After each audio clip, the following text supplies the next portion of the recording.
ignition from node 2. We are in step 5.4. 5-minute clock started. Copy. 5-minute clock started. 您现在看到的是 Starliner 飞船与太空站在进行对接后，准备打开舱门，以及太空站将举行欢迎式的画面。目前这个太空站上的太空人在进行开舱前的最后准备。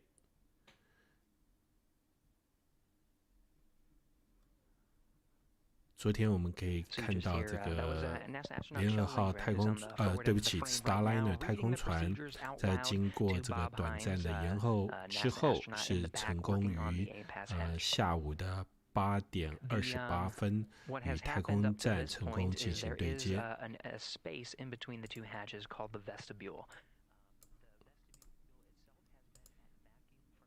事实上，这一次的这个Starliner 的试飞并不是完全的一帆风顺实际上在发射不久之后就发现这个太空船上面的一个喷射推进器出现一些问题，好在有备用装置以及这个备用装置一切运行正常最后是顺利希望进入的轨道并在昨天是完成历史性的首次对接。波音公司为往来太空站打造的星际航线飞船是研发7年甚至8年的时间这一次是在美国东岸时间5月19号下午的6点54分，由亚特拉斯5号火箭搭载升空，接着在将近24个小时之后，于5月20号的下午与太空站完成历史性的首次对接。今天打开舱门以后，星际航线飞船还将与太空站连接5天之后，然后展开返回地球的这个最后旅程。这种太空船我们说过可以连续使用10次，所以这一次返回后经过检测整修后，未来还可能再度使用。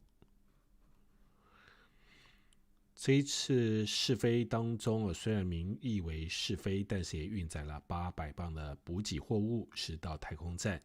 整个过程是透过遥测来检验 Starliner 的可靠性。我们之前不断强调，这一次的试射对波音可以说至关重要，因为 Starliner 必须通过这项考验，未来才有可能取得载人许可，展开载人飞行。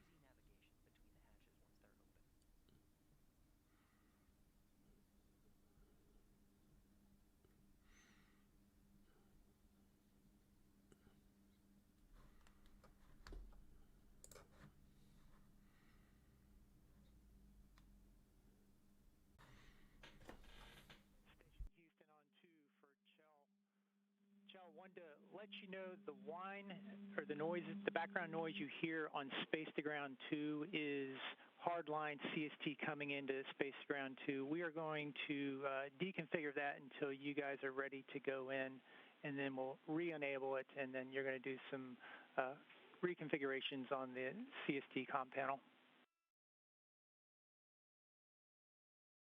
Copy, thumbs up.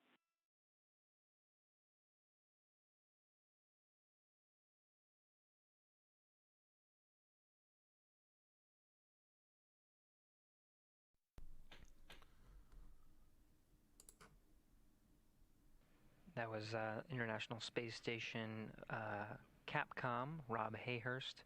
We're laying up to the crew. There is a hum on the Space to Ground. We're pushing it down for our viewers that are watching our coverage today, as they work to make sure the hum on Space to Ground 2 it's being caused right now by a certain configuration with the Starliner spacecraft, but they're looking into it. Right now there's no hum, so they'll confirm that. In the meantime, you can see some of the bags that were referenced on the outside of the pressurized mating adapter contains some safety goggles. Now, being that this is also a safety measure, just as the astronauts open up the hatches to这一次可以说是第一次 Starliner 与国际太空站进行对接哦，所以对这个无论对于太空站的太空人或是控制中心来说，都是比较新的一个尝试。所以现在可以看到，在对接前，太空站的太空人在进行一些最后的准备工作。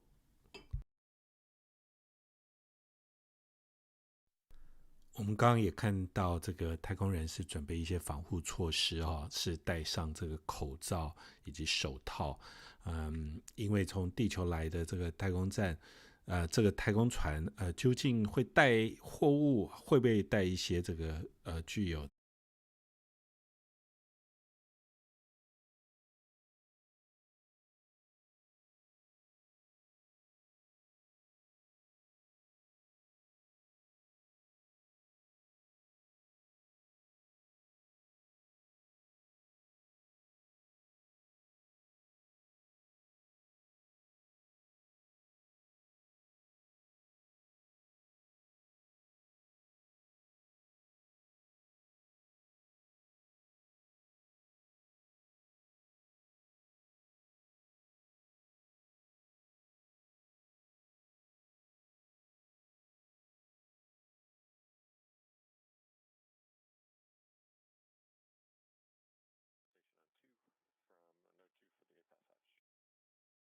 With you on 2,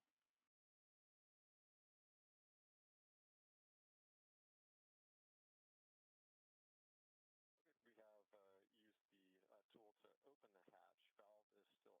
view. In the far end near the hatch is NASA astronaut Bob Hines. The two of them are working together on getting the first of 2 hatches opened to eventually go inside the Starliner spacecraft. This one's called the APAS hatch. It's on the International Space Station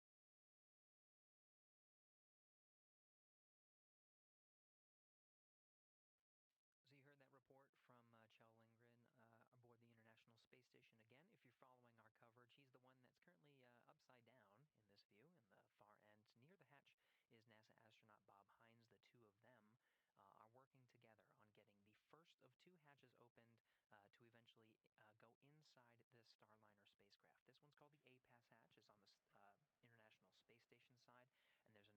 there's another hatch, of course, the hatch to the Boeing Starliner itself. As part of the procedures to 你现在看到的是 Starliner 星际航线飞船准备打开舱门运送货物的画面。这一次也是 Starliner 第一次跟这个国际太空站进行对接。我们知道昨天下午傍晚的时候，太空站跟 Starliner 的对接一开始并不是很顺利，最后拖延了一段时间才完成对接。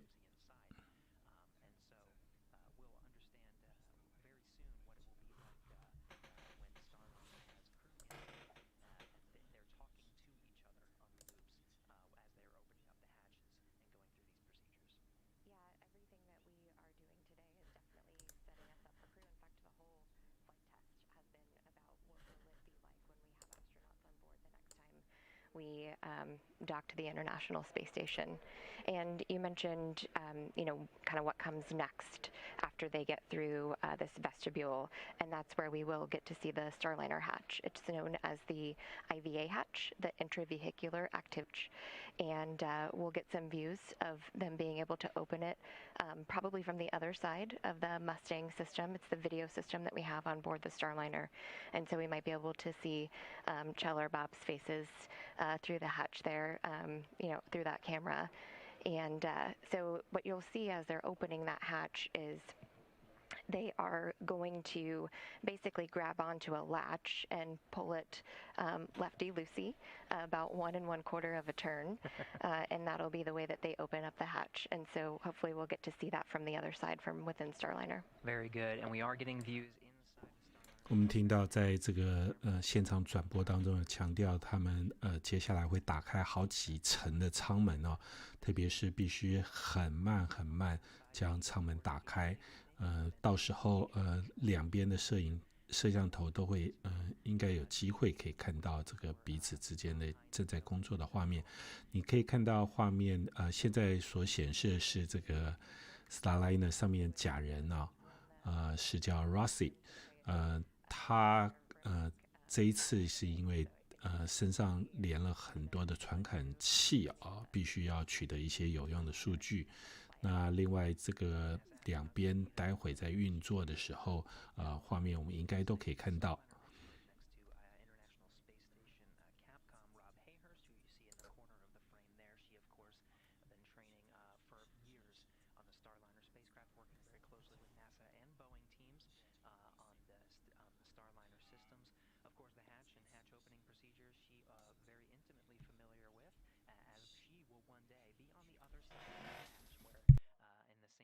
Where Rosie is, and she'll be patiently waiting for the International Space Station astronauts to be going through these procedures, hopefully, not pushing Rosie out of the way. You talk about training, and I know that the crew aboard the ISS has been able to train on these hatch open procedures with the Boeing mock-up trainer that's here at Johnson Space Center, and they also have an opportunity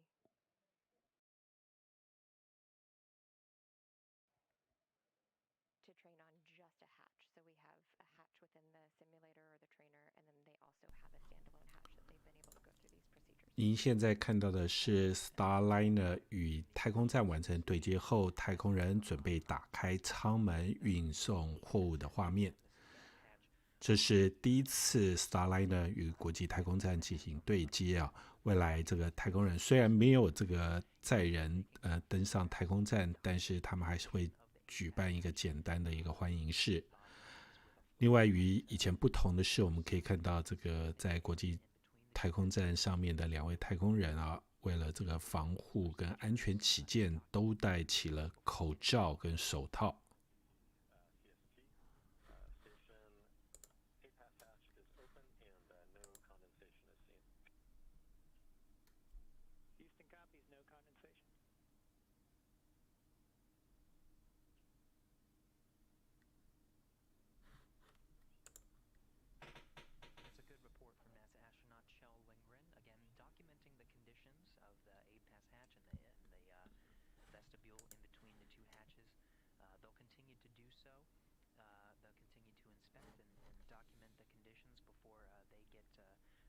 Series of next steps to go ahead and open up, of course, the Starliner hatch, which we, of course, are very patiently waiting for.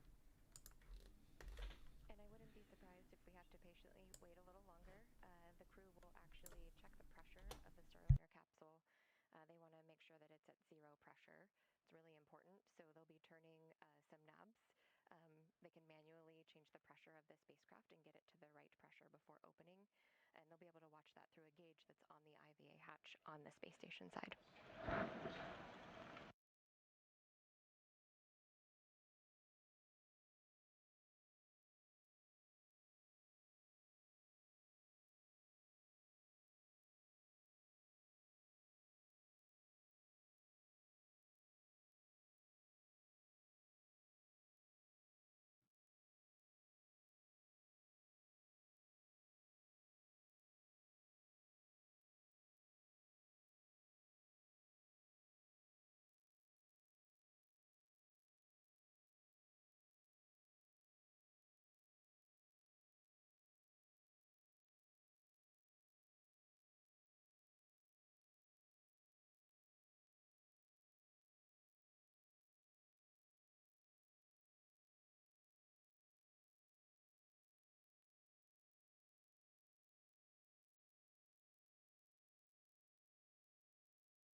You can see astronauts Cho Lindgren and Bob Hines working together to outfit the A-pass hatch. He now has a protective cover that he's going to use.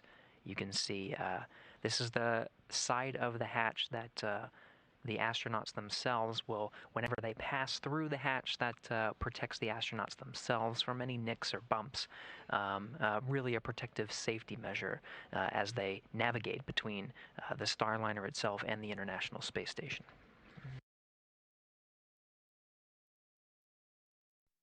我们刚才前面也提过，这一次为了对于太空站进行进一步的保护，所以我们可以看到国际太空站上的太空人是戴上跟我们地面一样的这个 N95 口罩，以及也戴上了这个防护手套。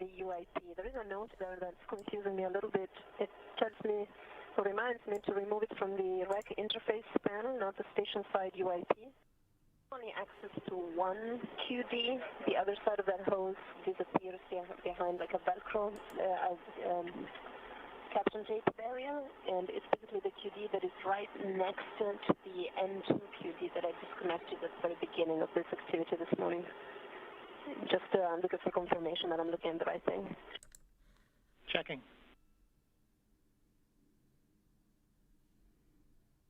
The International Space Station, of course, a busy place. You see astronauts Cho Lindgren and Bob Hines here. Their duties for today on this Saturday is opening up the hatch between the Starliner spacecraft and the International Space Station.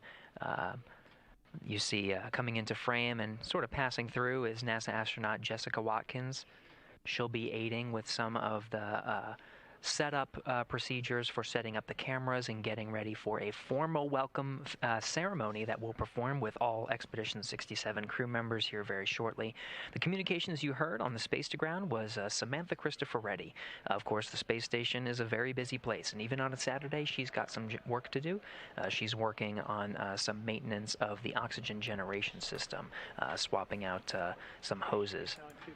We think you are looking at the right Gary, I think we'll see specifically for Starliner some setup. 我们刚才听到这个现场转播提到，在国际太空站上的太空人，实际上在运作上是非常忙碌啊。今天对地球上来说是星期六，不过在太空站上的太空人今天在周末还是必须继续工作。他们平常所排定的工作时间实际上也非常的满。经常要不间断的进行工作，才有可能完成任务。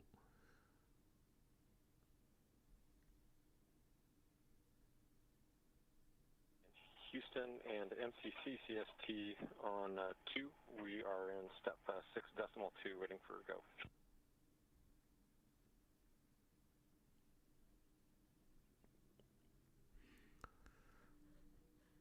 我必须要承认现在这个平板电脑我们画面有一点问题，不过没关系我们接到这个地面站的讯号。今天的讯号其实无论是接进来的讯号，以及这边发送出去的 streaming 的讯号都不是太稳定。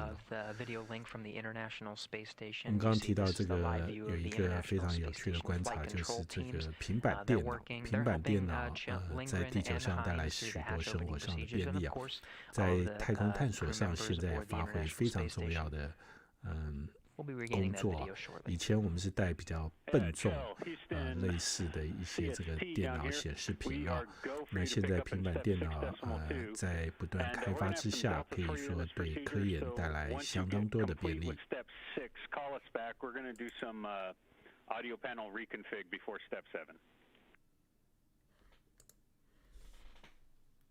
Station copies, we're go for 6.2, and we'll call you back when we're complete with step 6. Good readback, thanks.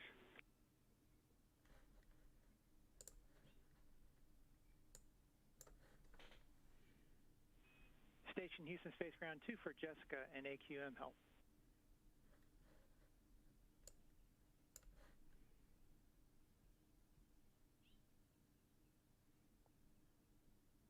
Go ahead on 2. Hey, Jessica, we need your help to recover the lab AQM. We see it has gone offline. We just need a repower from you. You can reference procedure 2.5 CST-100.071. And this is to recycle power on the lab AQM1, which is in lab deck 2, serial number 1007.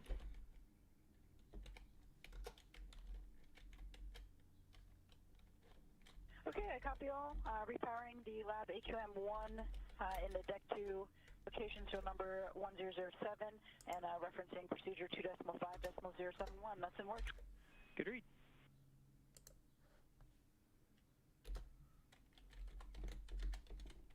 Houston 2 for DOJ activity. Go ahead, Sam. I disconnected the QD at the wastewater line. However, I had to reconnect it. It's leaking quite significantly. Okay, copy. Significant leak, and you reconnected it.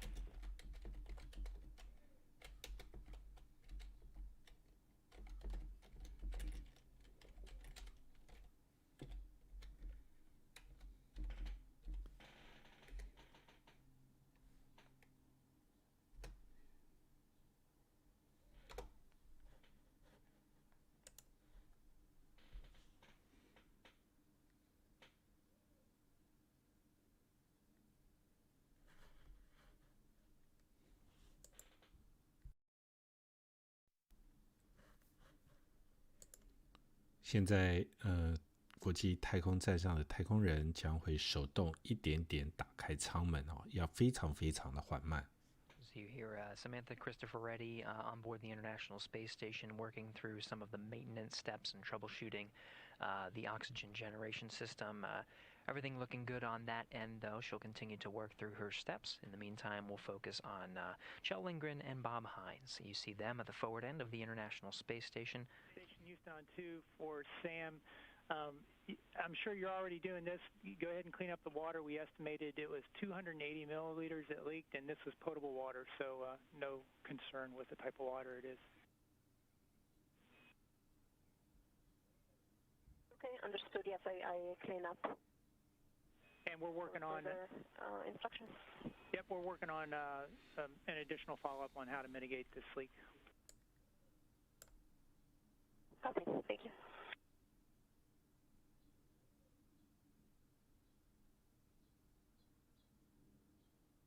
And NCC CST for step 6.2. Go ahead.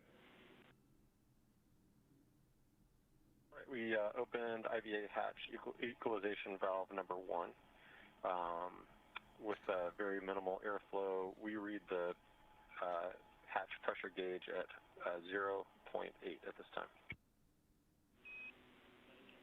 Okay, copy that.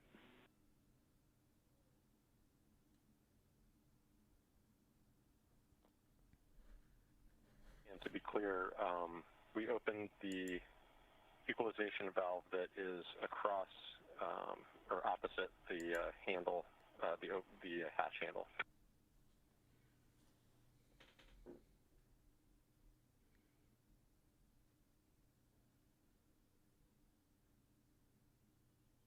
The latch-unlatch handle, and so understand that we need less than 0.5. Do you want us to wait or continue? Yeah, we're talking about a standby one. Got it, copy.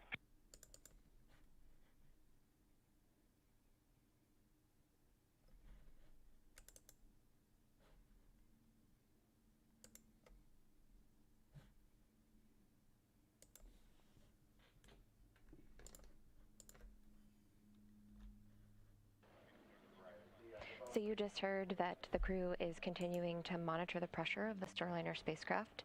They have turned those dials and are watching the pressure gauge, and then hearing from flight control teams that they need to wait a little bit longer before they can go inside the Starliner. For the ISO valve that you guys operated. 我们听到现场转播特别强调，目前需要有这个舱压的问题，必须要克服啊。特别是太空站跟这个 Starliner 之间舱压的平衡，必须要先解决这样的问题，未来这个运送货物跟这个打开舱门的工作才会顺利进行，所以比预期来说，会稍稍延迟。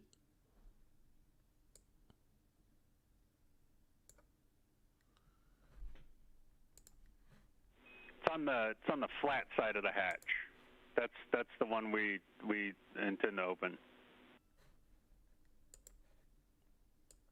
One on the deck is towards the deck is the one that we actuated, and we were unable to find numbering for IMV 1 and 2, so we just used the video to identify which one was IMV 1.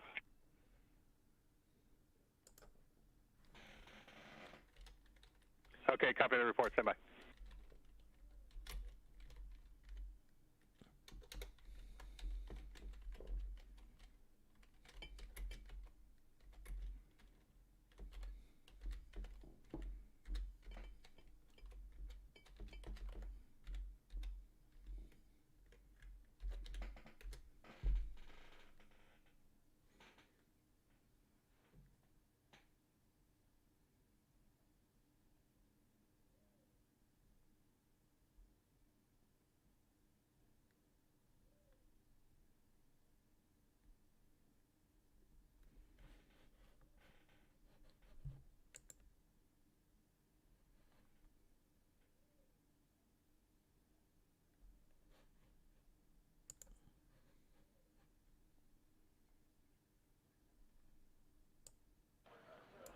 Once we get to the right pressure on the Starliner spacecraft, the next step.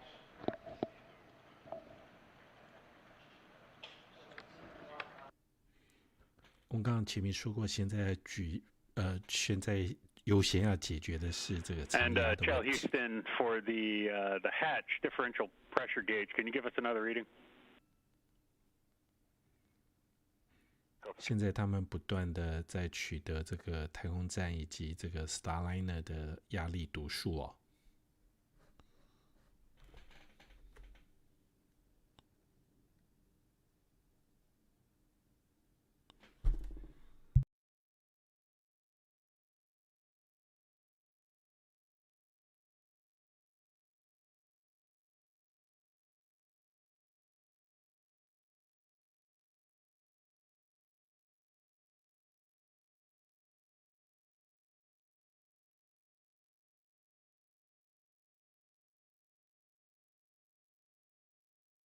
Houston for CST.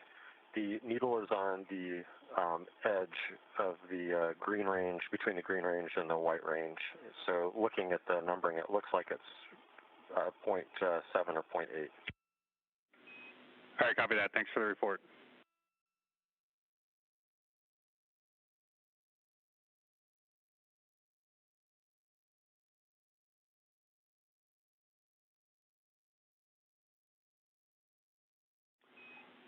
And Station Houston for Starliner hatch, we're happy with that reading based on the other telemetry we have here about the pressure equalization.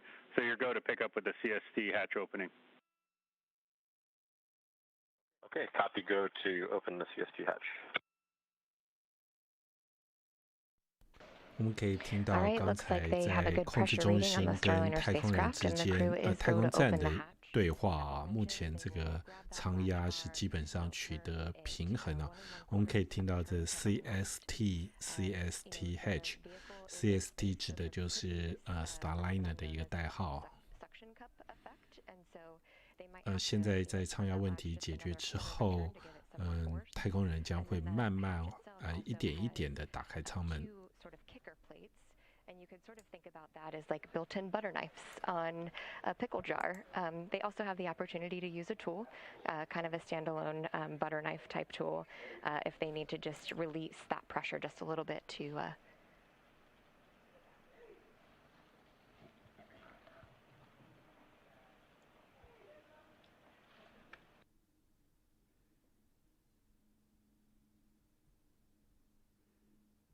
All right. And it looks like the hatch is open to the Starliner. We're getting Bob Hines is the first astronaut to enter Starliner in orbit. successfully opening up the hatch. This view coming from the Starliner itself.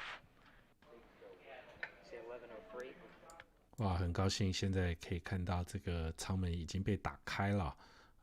第一位这个太空站的太空人已经进入这个 Starliner 星际航线飞船啊。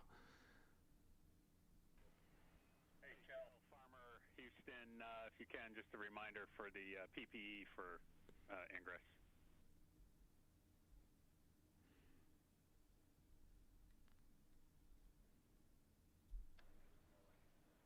Very cool to see. 在太空当中，特别是无重力或是低重力作业的环境之下，工作运送实际上都比地球上困难许多。当然，你可能感觉不到这个货物的重量了，这是可以让你觉得轻省。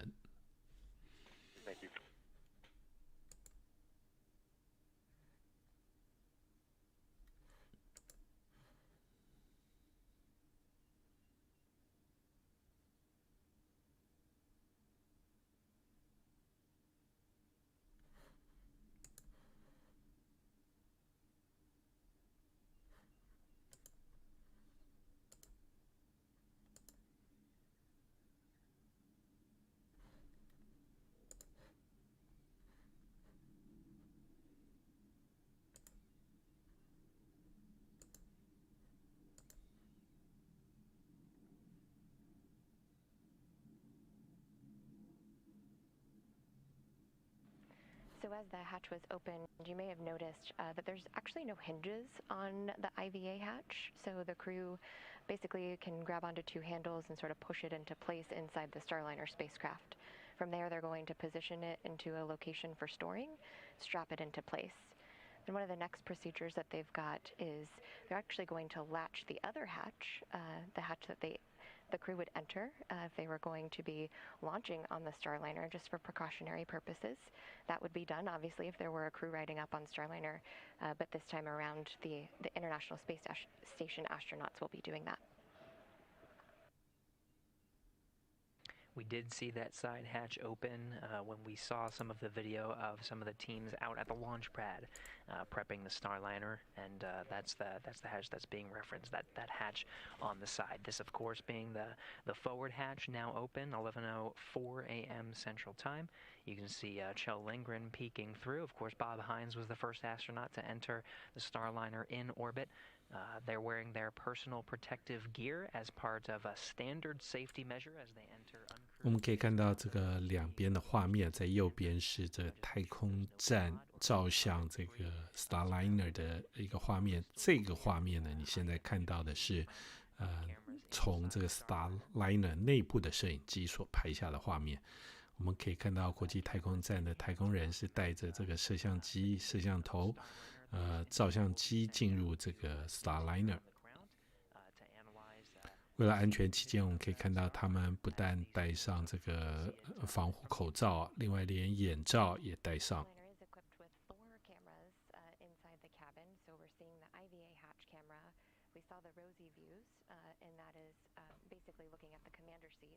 There's also one that shows a view of the whole cabin, and so you might be able to see the gravity indicator a little bit better in that view, and that is Jebediah Kerman from the Kerbal Space Program.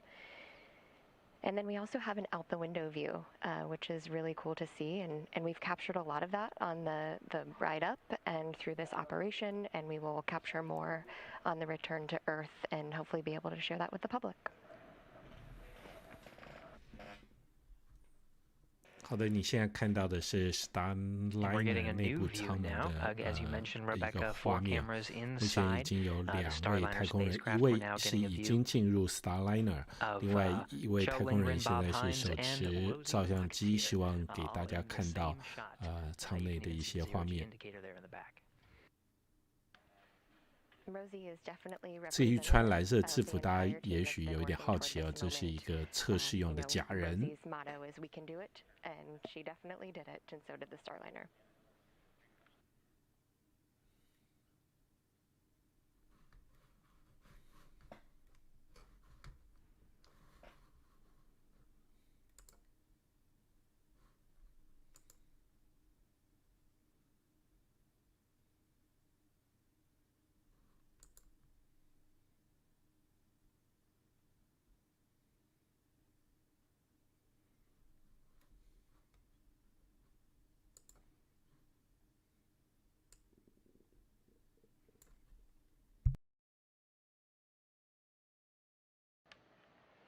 This view of Rosie, you can see she's wearing a polka-dotted mask and bandana, and that was actually sewn by May Cryer. She was an original Rosie the Riveter for Boeing during World War II. So it's nice to see the fruits of her labor be able to go up to space too.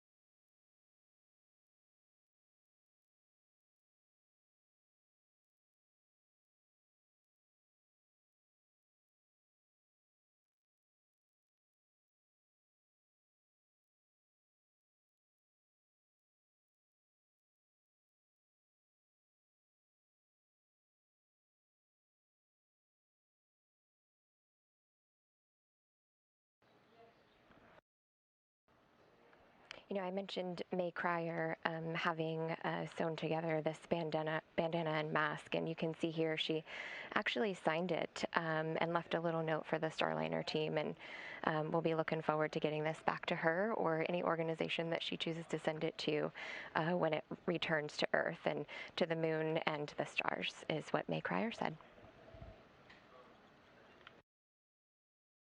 Fantastic. And of course, Rosie the Rocketeer now in orbit with the Expedition 767 crew.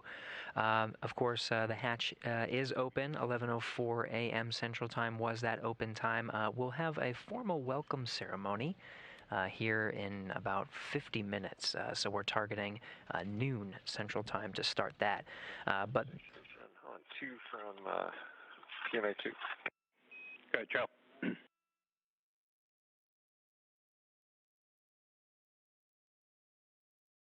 We're looking for the side hatch handle retention strap, and farmer's gone from one end of the post insertion bag to the other, and we have an HLA restraint and an IVA hatch restraint. Are either of these the restraint we're looking for? Yeah, Chell, it's the HLA restraint is the one y'all are looking for. Okay, copy. HLA restraint. Thank you. And Chell, the other restraint that you called out, you're going to need that a little later in the procedure.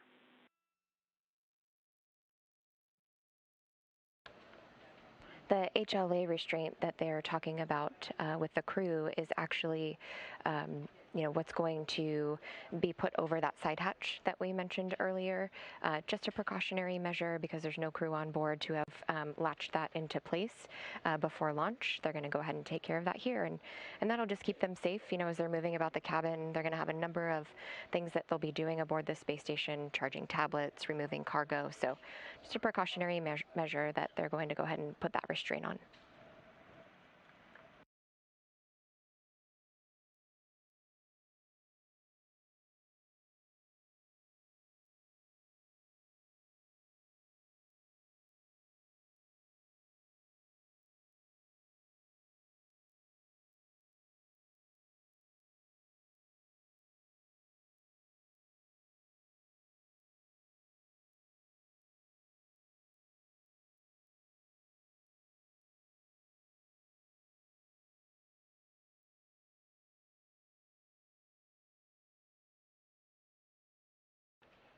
We are getting a really great view of Rosie's co-pilot, Jebediah Kerman, and the background there is, you know, the program has been through, you know, a journey to get here, and some of our engineers actually learned orbital mechanics on the Kerbal Space Program, and so they asked if we could go ahead and fly up Jebediah on this flight.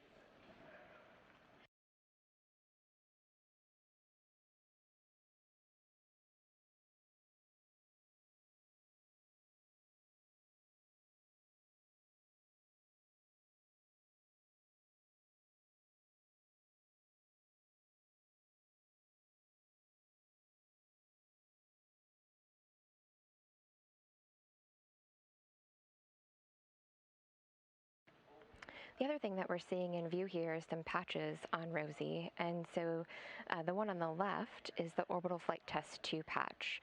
That is a patch that was designed with our teammates in mind, and on it is a thumbprint. And the whole purpose behind that, or the symbol behind that, is that everyone has had, a hand in creating this this vehicle and getting it to where it is today.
On the left-hand side of the screen, you can see Chell working with the IVA hatch that was moved out of the way to get into the Starliner spacecraft. And so in a couple minutes, they'll be going ahead and stowing that in its proper location and restraining it inside the Starliner.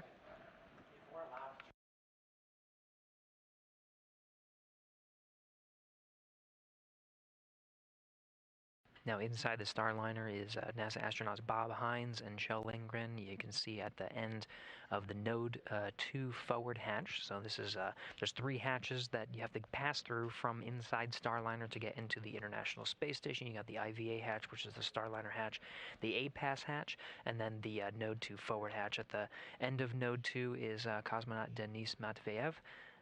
He will be joining the other cosmonauts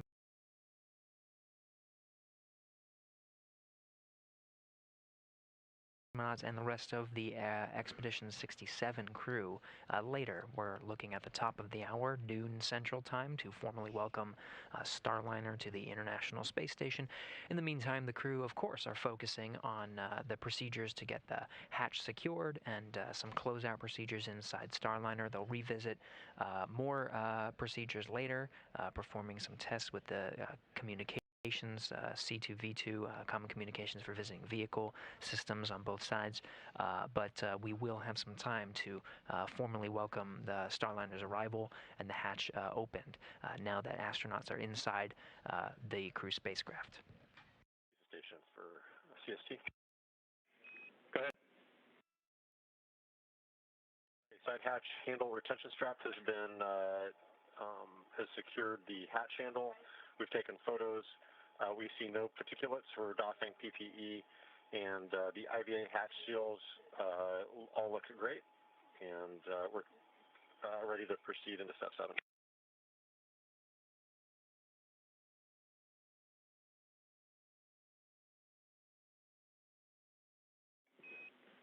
Okay, Chell. Yeah, I think so. The next operation on your timeline takes you to part 4, which has got a few more step 6 steps in it. So you can complete those and give us a call back when you're done. Yep, and I see that now. So we are stepping into 6.3. Roger.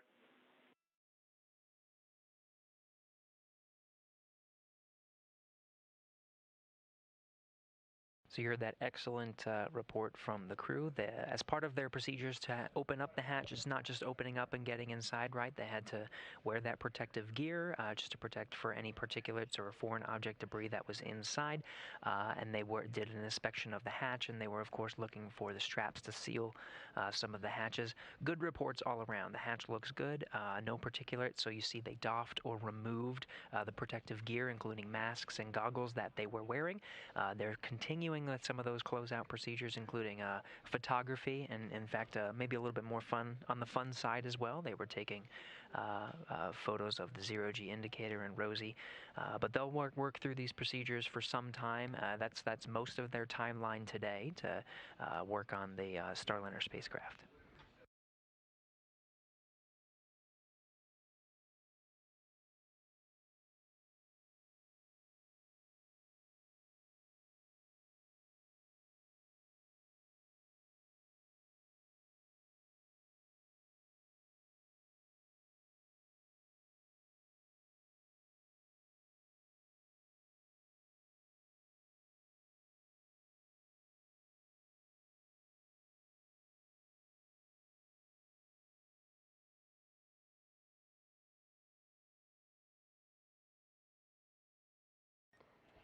Gary, you mentioned the crew having a little fun taking pictures of the zero-G indicator. So again, that is Jebediah Kerman from the Kerbal Space Program. And part of that game is learning through some failures or learning through some challenges. And I do think that that sums up what we've been able to do with the Starliner. We have learned through some challenges and gotten to the space station. It did take some time, and the Starliner spacecraft had to wait patiently.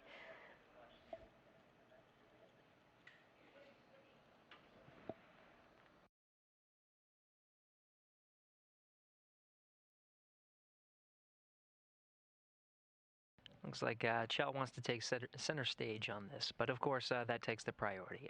They're doing a full inspection. You can see him looking at some of the display and control panels. You can see Denis Matveyev, one of the cosmonauts, helping out. So it's taking a full crew complement. They're working through to make sure the Starliner's in tip-top shape. Of course, we'll formally welcome them later, but it is good to see not only the international crew of Expedition 67, but of course Rosie the Rocketeer and Jebediah, a full crew complement to see this image here as we have the Starliner on orbit and on the International Space Station. Really nice to see that many crew members inside the Starliner the next time the Starliner flies. That's likely what we'll be seeing.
So of course the crew working through their procedures to get Starliner ready. They're checking out some of the various systems. You saw they were getting some straps. As we get these fantastic views from inside the Starliner spacecraft, you're seeing sort of the lighting conditions change on the inside. There are multiple windows inside the Starliner spacecraft. There is one right above the head of Rosie the Rocketeer. Now the International Space Station right now is 261 statute miles over Western Africa in an orbital daytime. So what you're seeing in that change of scenery is the sun as we are in an orbital daytime.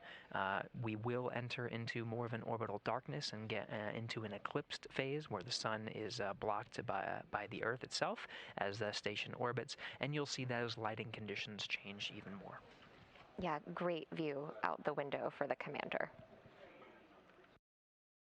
So you probably want the commander seat if you're going to be riding the Boeing Starliner.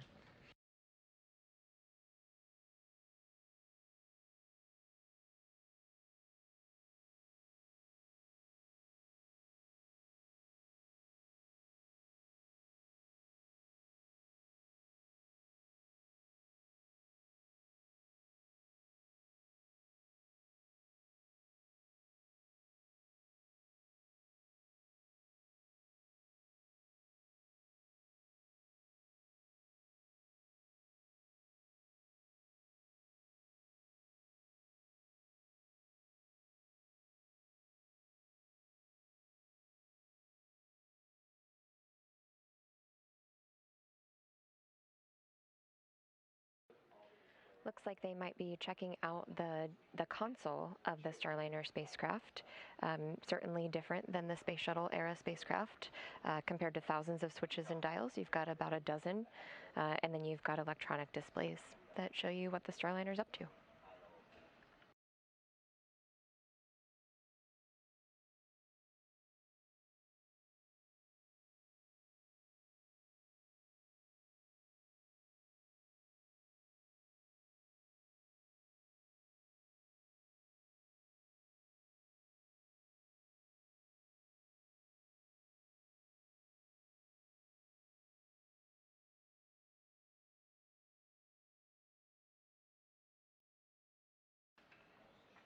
I'm sure it's really incredible for some of the teammates on our crew and cargo accommodations team to be able to see these astronauts maneuvering about the cabin. You can only do so much when they're on the ground, and so being able to see them use the handlebars and maneuver around that spacecraft, and the cargo still in the place that it was packed in, I think is probably going to make them very happy.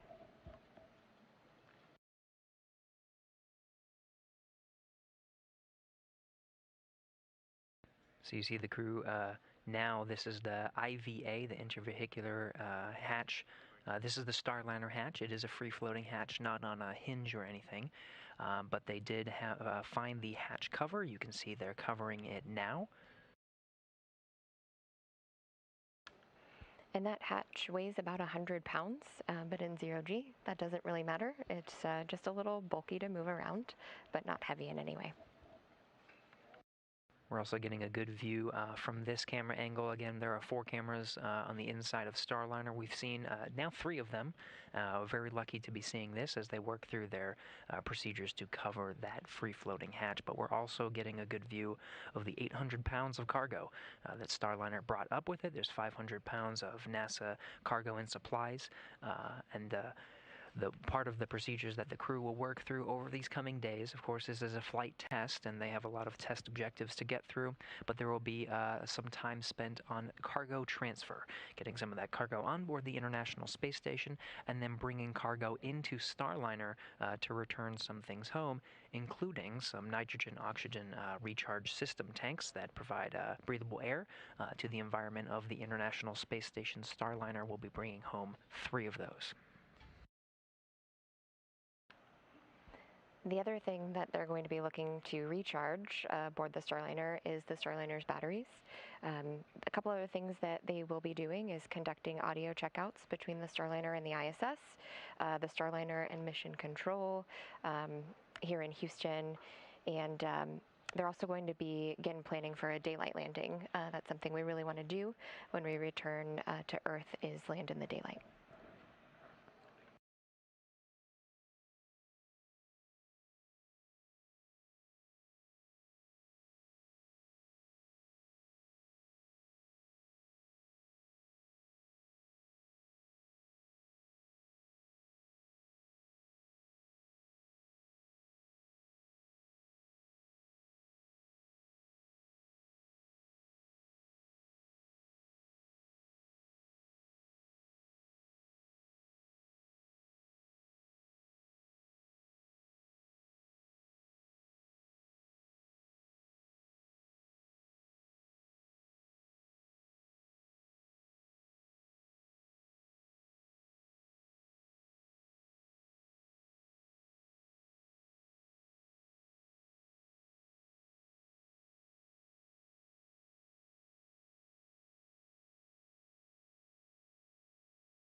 You see floating in view here the cover of the IVA hatch, and the material is actually known as Nomex.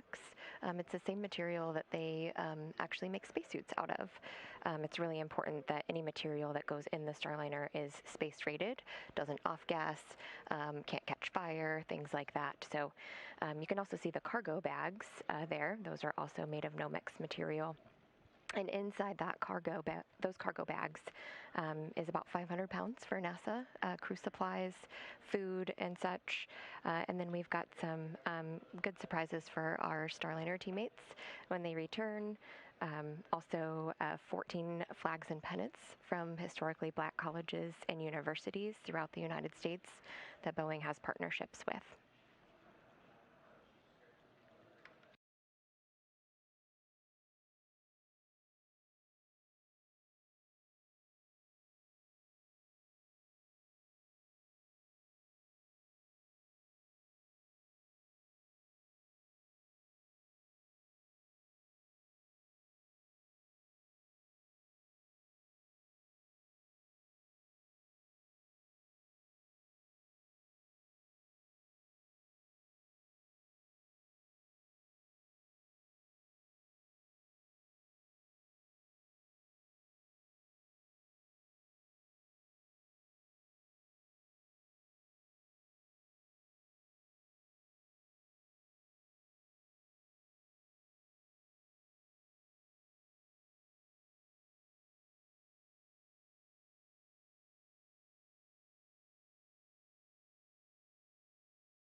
Copy, no action for the caution.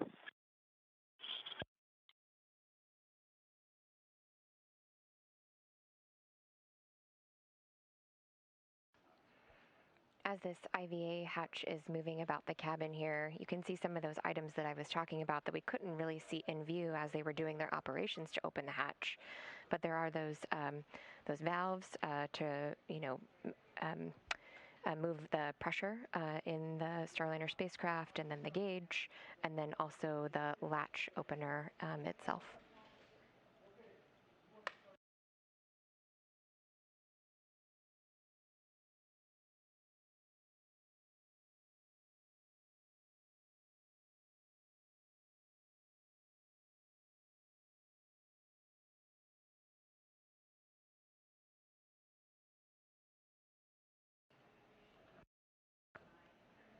Right now, you're also seeing 2 seats inside the Starliner spacecraft.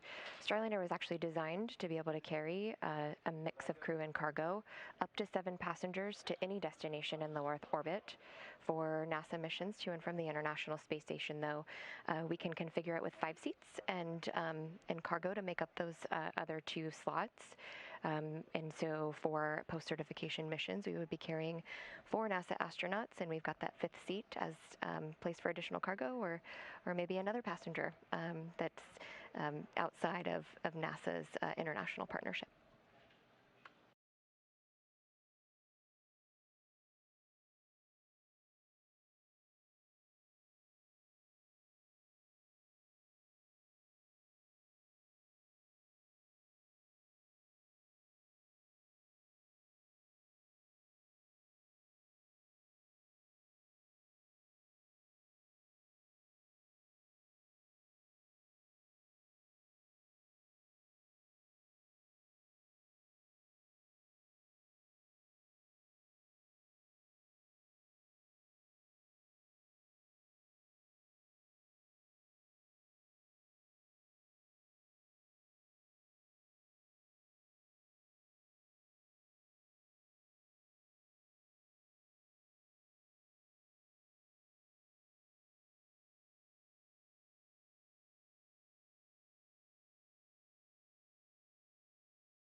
We're in a short handover now, so you're seeing a live view of the International Space Station Flight Control Room. These handovers are expected to be short during these cargo operations and closeout operations, the hatch cover operations. So we'll be regaining those views shortly. But in the meantime, you're getting a look at the International Space Station flight control teams. They're walking the space station crew themselves through the procedures that they're undergoing now with the photography and getting Starliner ready.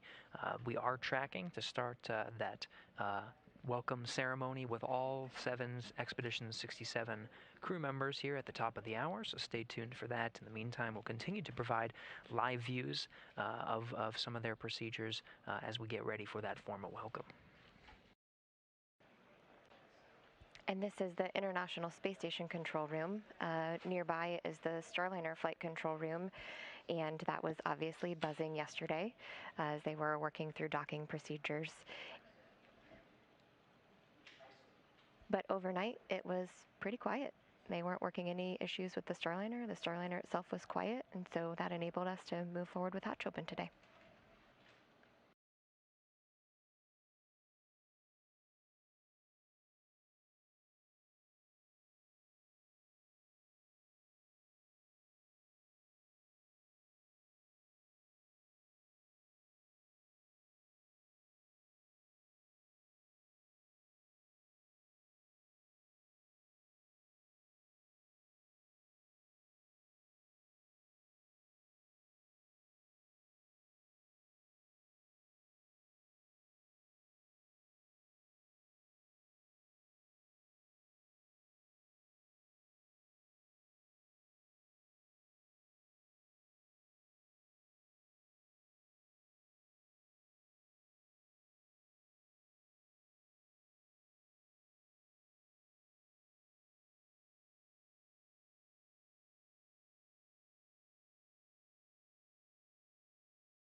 So you can see behind the crew working there, we mentioned the Starliner seats, and those tan parts of the Starliner seats are actually 3D printed inserts, and every Starliner astronaut who flies will actually get their own 3D printed insert so that it is like perfectly, fit for their body, providing them a really comfortable ride to space.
Those cargo bags that you're seeing are actually known as CTBs, cargo transfer bags.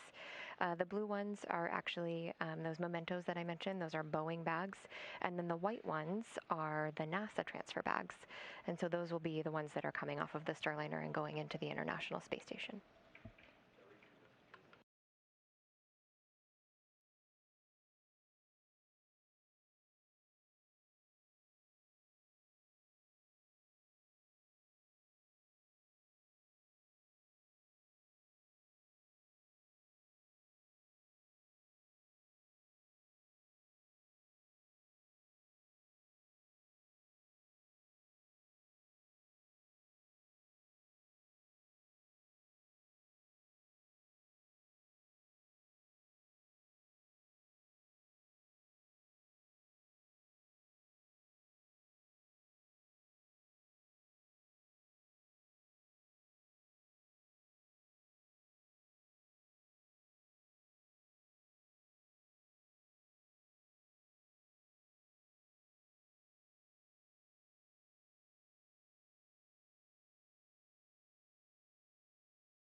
Station Houston, Space Ground 3 for Jessica and PAO event.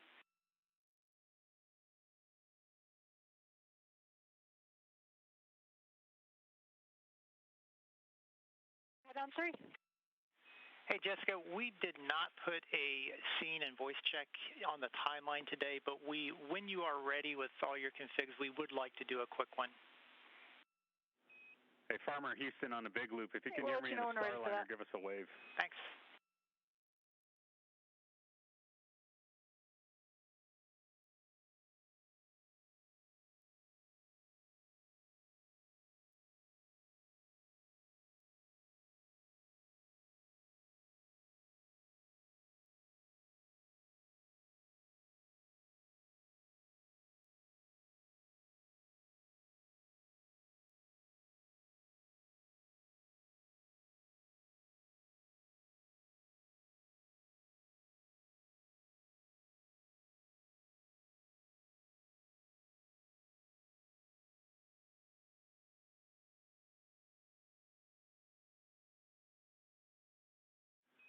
Starliner Houston, space to ground 2 for the hatch. We see it moving around quite a bit. We'd like to get that secured so it's not being it's not as free floating there. So suggestions are either tighten the straps or find a different cargo puck to change the angle so it's easier for the hatch to be retained there against the wall.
We mentioned cargo that was flying up in those Boeing blue bags, and so you can see here those flags and pennants from 14 black historically black colleges and universities from the United States.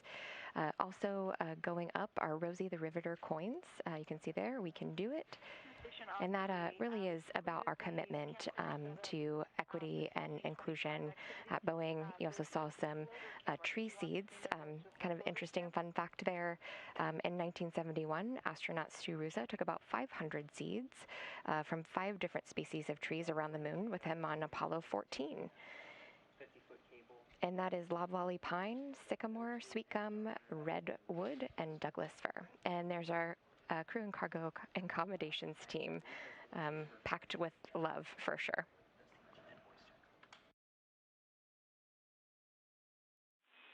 Jessica, yes, the floater camera is the one we want the scene and voice check on. And look.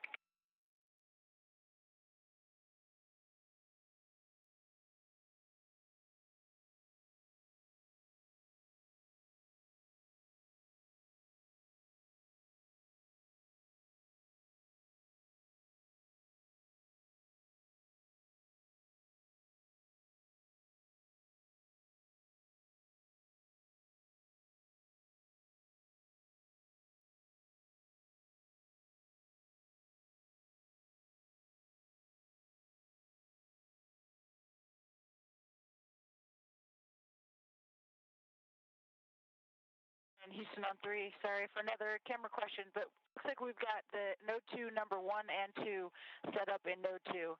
But you'd like us to take one of those down and replace it with the floater cam? Checking.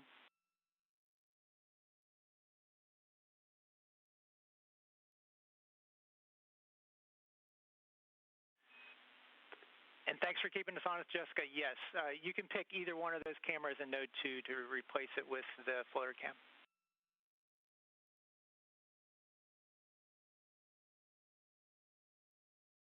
Yeah, I'm just on to for this PAU setup. I'm just trying to understand whether we are on the same page with the big. So I see Node 2 camera 1 set up on a bracket, and my understanding is that is going to be the one for our group PAO at the beginning. And then Wadi also set up a floater that is connected to the long cable, which is the one that I assume is going to go into Starliner. And we are ready to give you a scene check on Node 2 number 1 and voice. And then I'm assuming just a voice check on the floater, since that is going to float into Starliner, or do you want the floater also to be set up in a particular position before we take it into Starliner? Checking.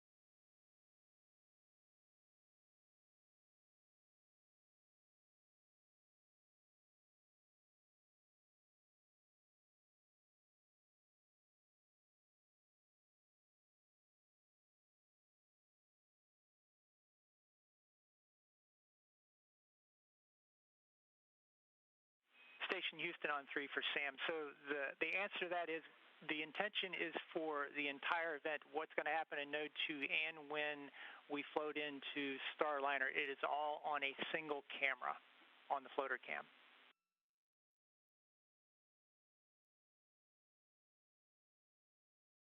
Okay, understood. Then we are going to go ahead now and set up the camera that is labeled floater that is connected to the long cable on a bracket, and we'll give you a scene check and voice check on that one. The scene check being for the initial group PAO before the tour in Starliner, and then that same camera is going to be taken into Starliner. That is a good understanding.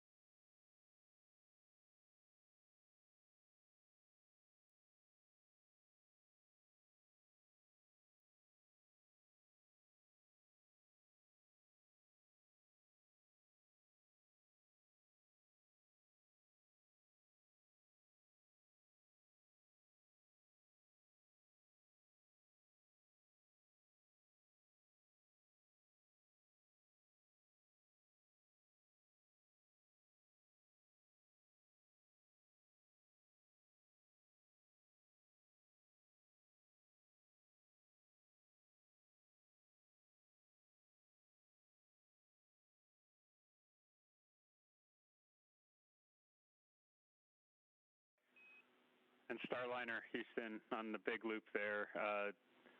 As far as the hatch goes, we wanted to offer up the use of some adjustable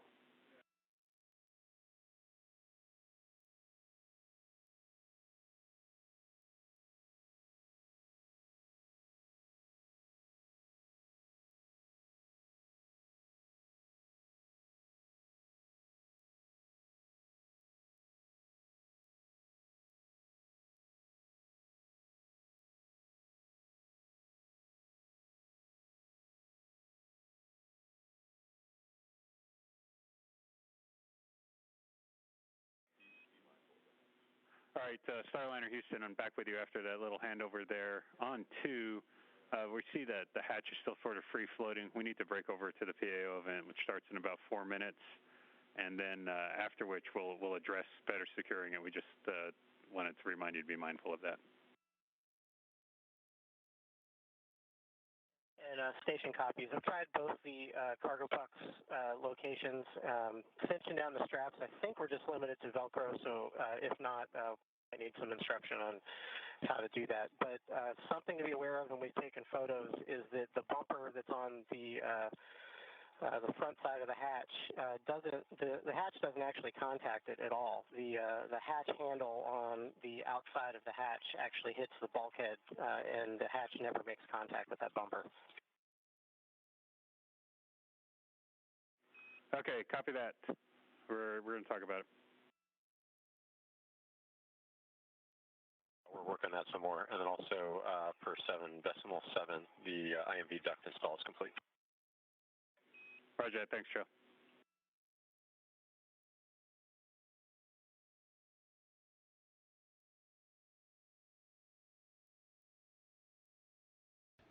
You just heard a conversation between Capcom and the International Space Station crew members about that IVA hatch, and just another opportunity for us to learn about how the vehicle and its hardware is operating in space and being able to incorporate those lessons learned before the crewed flight test.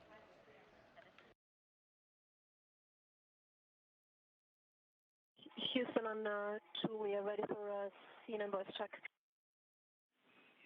Houston's ready as well.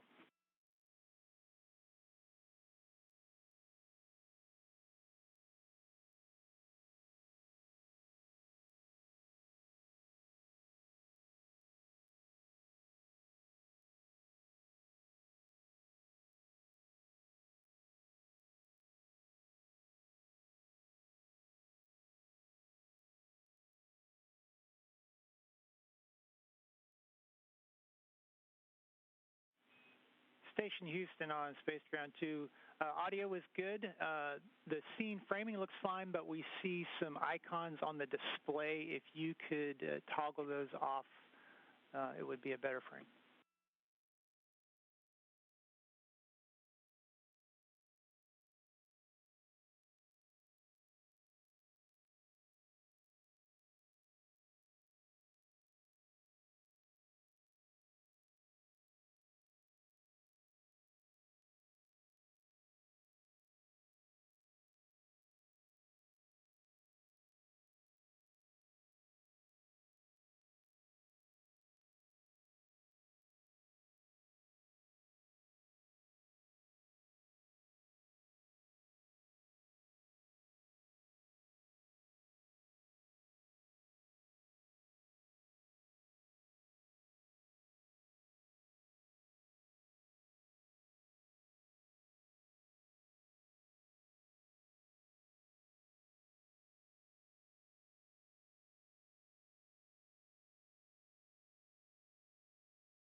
And Station Houston on 2 for the floater camera, we're still seeing all the display items on the frame, and it's actually framing each person's face with a box. That's what we're looking to get off there.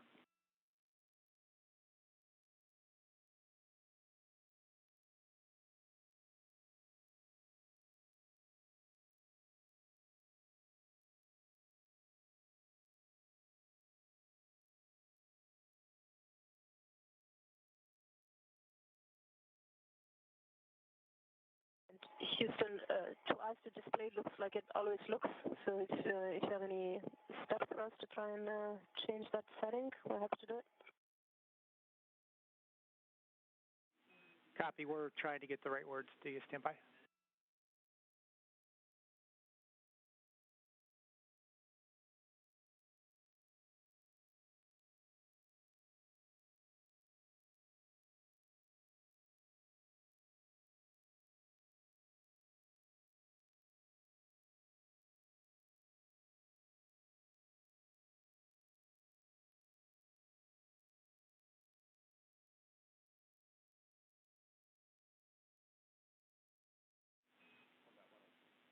And for the camera, on the back side of the camera, there is a display button. If you could push that, we think that will get us what we need. Done. And that was successful. Thank you. Wonderful.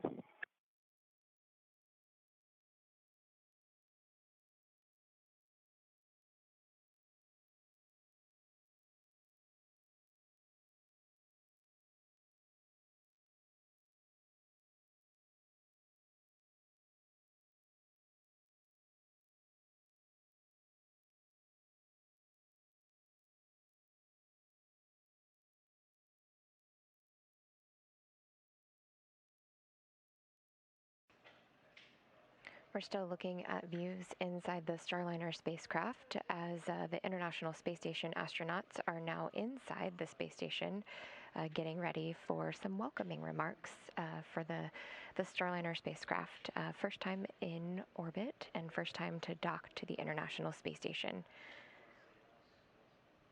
While Starliner is docked to the space station, we mentioned that there will be a number of checkouts. They're also going to be transferring data from the Vesta system, and that was that system that helped Starliner autonomously dock to the space station. They'll go ahead and initialize Starliner's GPS from the International Space Station state. And they will also do a service module battery checkout. Definitely something important to do because the service module will not be coming back to Earth like the crew module will. So want to get as much data from that vehicle or that part of the vehicle as they can. They're also, as part of a flight test objective, they're going to go ahead and test out the audio. So space to ground loops inside the Starliner spacecraft. And so we'll be looking for that. Might happen while we're on the air today, could happen a little bit later in the flight.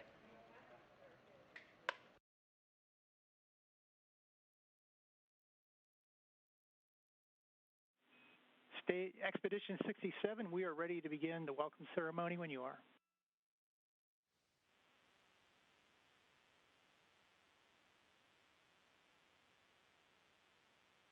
Boeing Starliner, welcome on board space station. I have a lot of friends who work in Boeing. I know how hard and strong and but very interesting to make a new ship. We congratulations Boeing team and ground control team with this victory, but maybe a small victory, no, but very important victory. We wish Mike Fink or Senator Williams with the crew will arrive according on board space station on the plan. Hand over. Спасибо. Well, we had the privilege and the honor of watching Starliner arrive yesterday. We were able to acquire the vehicle 12 to 15 kilometers out or so, and we got to watch it all the way through. And it was really spectacular to see this beautiful vehicle arrive here yesterday. So that was really special for us. Parked out on the doorstep for a little while, resolving some minor issues, but those are the kinds of things we expect in flight test, and that is why we do tests. If we didn't find something like that, we're probably doing something wrong. So it was highly successful mission yesterday. It was great to have Starliner on board, and we have the opportunity to open the hatch and just enjoy it and see the new vehicle that is coming to station and bringing a new capability. Back in 2014, NASA awarded the commercial crew contracts, and this is the day that they envisioned, where we have 3 human-rated vehicles docked to the space station right now. So we have the Soyuz docked on the MLM, and then we have a Dragon right above us, and the Starliner right behind us. So this is a momentous day in NASA's history, and just paving the way for the future as we start enabling commercial flights here in low Earth orbit while NASA pivots to the moon and eventually on to Mars. So it's been a great day, but enough of us talking. We would like to take this chance to bring all of you along with us and let you see what Starliner looks like up here on orbit, docked to the very front of space station. So come along with us.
Okay, you're traveling down PMA 2, which is where the docking adapters are on the very front of space station, and now you're entering into Starliner.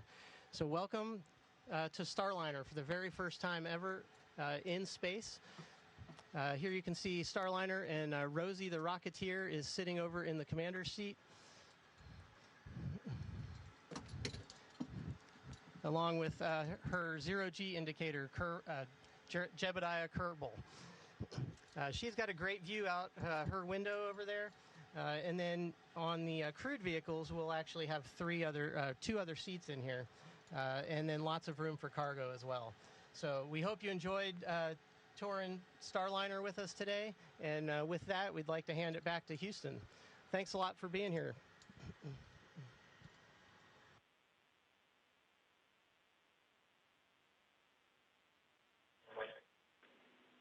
And Station Starliner Capcom, thanks for the great look inside this new spacecraft. Starliner team is glad to have come on board. The journey has been hard, but the reward is what we see today as our teams work together to meet the promise of advancement offered in low Earth orbit. This connection is the first of many that will continue for years to come.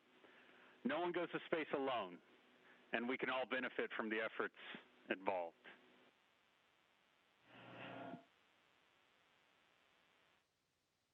Station, this is Houston ACR. Thank you. That concludes our event. Thank you to the Expedition 67 crew, Starliner and Capcom, for your remarks on this historic day in human spaceflight. The docking of Starliner to ISS represents the hard work and dedication of the NASA and Boeing teams. On behalf of those who built and operate Starliner and those who built, operate, and help support Station, welcome aboard. It's great to see these families together today, and we can't wait to get them together again soon to greet a Starliner crew. Station, we are now resuming operational audio communications.